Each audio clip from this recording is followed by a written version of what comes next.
Hello and welcome to The Digital Insight, the technology, procurement and supply chain podcast that delivers valuable C-level perspective into the core issues surrounding business transformation and digital disruption. Each episode will bring you the most inspiring executive insights from those who are leading transformation strategies within the world's biggest and best-known companies. The Digital Insight. Disrupt, transform, evolve. Welcome to the very first bite-sized edition of the Digital Insight podcast, a condensed, succinct, but equally as engaging and insightful look at some of the key topics around procurement and technology. Today's episode is around sustainable best practice. What does sustainability mean to you? What should you as a business leader be doing in terms of enabling sustainable best practice? Should we, as leaders, be challenging our competitors or even collaborating with them to do more around sustainable best practice? Answering this question for us today is Jolyon Bennet, CEO and founder of Juice.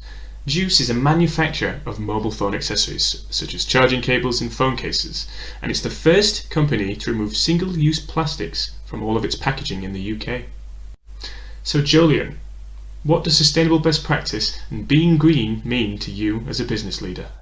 It's not about, and tagging it with going green is something that I find just a bit, I don't know, there's green businesses and non-green businesses.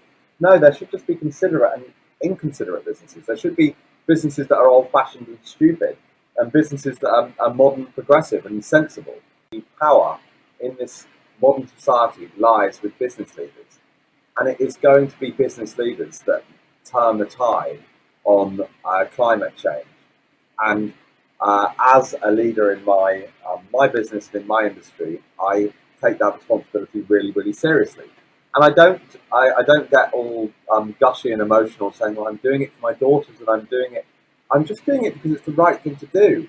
And I've got so much faith in consumers, so much faith in the general public. How should you as a business leader then do more to challenge and to collaborate with your competitors in order to bring about sustainable change?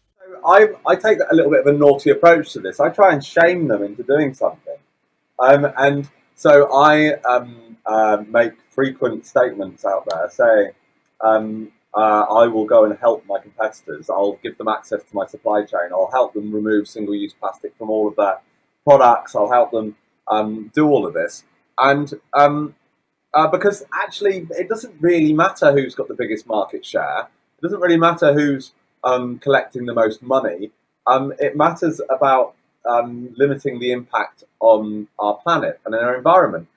The priorities of everyone should be actually looking at how we can shop in a way that we can carry on having our social media, our mobile phones, our technology, our all of the things that we kind of got used to. You know, I'm not someone saying that any of that needs to stop. We just need to do it in a way that's going to be sustainable. So when I'm talking about my competitors and specifically Belkin, the Chinese brand, I very much urge them to take up my offer. I genuinely would let them see everything, and if that would remove single-use plastic from their packaging in 2021, then I would be delighted.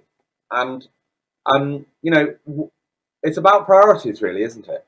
Because I think I'm slightly odd in my approach as a CEO, where money is, of course, you need money. You need money is important, but it's not the most important thing. And so when it comes to working with my competitors, I mean it. I'm absolutely open to do it. And we are working with partners now where we've been so amazed by the openness of certain retailers. When we're talking to retailers like Tesco, they've removed all of their single-use plastic from their packaging in Tesco own label, which we supply them. And to do that is cost them money. It's been a challenge in logistics. It's been like all of the things that all of the barriers to doing it, but they've been brave enough to do it, and I salute them for doing that. And we're working with a number of other brands who I can't say who they are at the moment, but a number of other big high street brands who are doing the same thing. So there we have it. We can, and we absolutely should, collaborate with our competitors in order to implement sustainable best practices and bring about real change. But we want to hear from you. What do you think? Do you agree with Jolyon, or do you think there's a better way to do this? Let us know by joining the debate and leaving a comment below. Thank you for listening to the Digital Insight Podcast. In association with the Interface.net and CPOstrategy.com, the Digital Insight is brought to you by B2E Media Limited. We hope you enjoyed this episode. Please remember to subscribe, rate and review. And don't forget to check out our podcast archive at www.b2e-media.com/The Digital Insight.